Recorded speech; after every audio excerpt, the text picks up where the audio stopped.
My friend, I want to talk to you about this book before you do.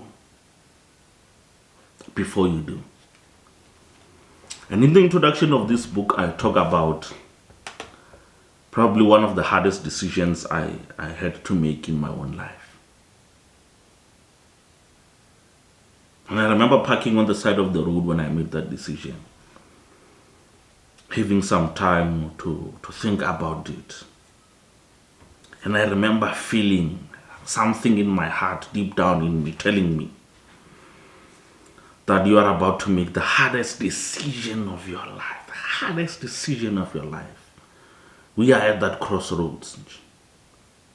And I remember that morning, I had taken my relatives to go and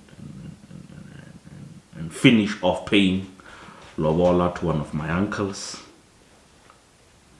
My father was not well. Had to go and get him some medication at the pharmacy. At the same time, my grand was not well also. And I remember as I got this impression that whatever decision it is that I'm going to make, it will have dire consequences. And I couldn't make all of the decisions. I'm only going to make one of them. Only going to make one of those decisions. Either I get my dad medication and take it to him and stay with him to make sure that he is comfortable and is not feeling too much, because he had told me when I left to go and drop my mom and my uncles and aunts that he was in pain, in excruciating pain.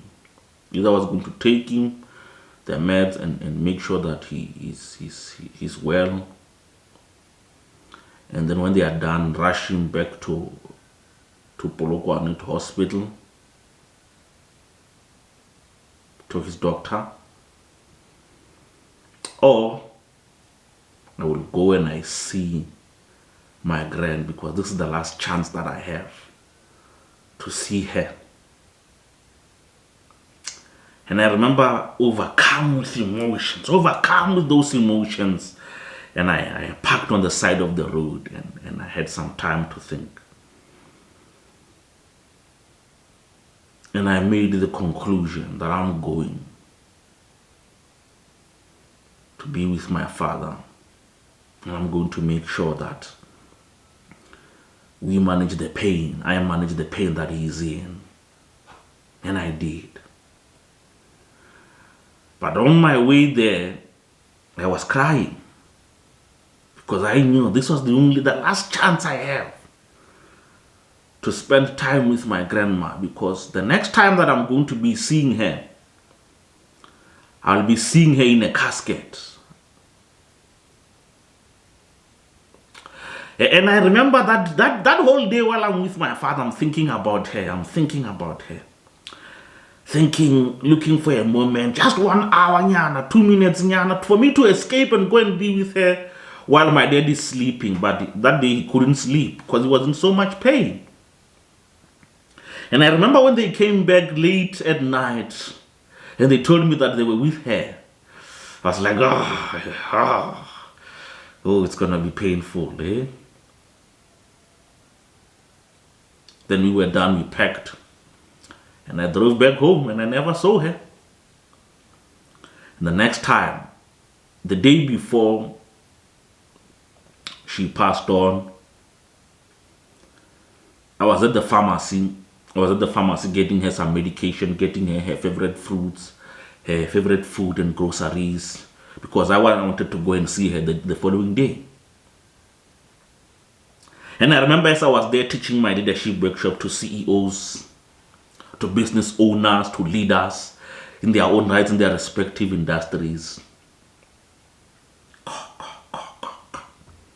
Had a knock on my door in my studio, and the news was there.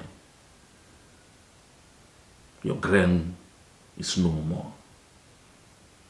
And I remember finishing that leadership workshop that I was teaching. When I said goodbye and I thanked all of the leaders, I took some time, and I remember that moment when I knew that that was the last chance I had to go and see my grand. That's why this book it's a coaching manual for the top 3 decisions you and I are ever going to make in our life. A coaching manual for the top 3 decisions we are going to make in our lives. Because when I made that decision, I knew very well. I had some time to think and to weigh in the decision and the impact that it's going to have in my life. And I remember saying to myself that if I were to be with my gran and see her for the last time, but my dad was in more and more pain, and God forbid he dies from that pain or he can't handle it, I would regret going to see my grandmother for the last time more than I would regret not having had been there for my father. And that moment I made the decision that the decision that will have drastic consequences for me emotionally, personally, would be losing my father and not being there for him in that moment when he needed me the most. My grandmother, I loved her to bits. I was there for her. I did whatever I could to take care of her and her well-being. And in fact, I even remember the last conversation that I had with her. She told me, and she said to me, "My son, I'm so proud of you and the man that you've become." She said to me, I have seen you take good care of me. I've seen you take good care of your father, and I've seen you take good care of your mother. And my wish, my desire for you is that may God bless you. And she said a blessing over me and my life. And she said that I'm so proud of you and the life that you are living. I know it's not an easy prize. I know that it's not easy what you are doing because everyone is not doing it. You are taking care of us. May God bless you, my son, she said to me.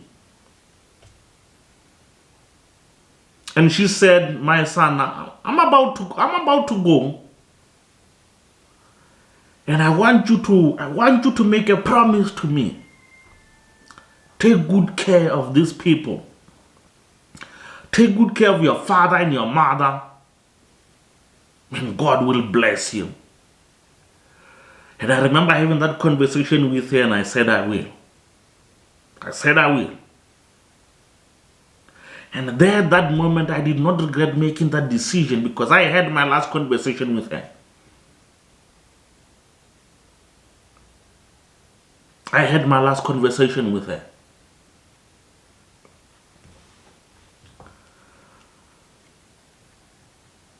This book is about decision making.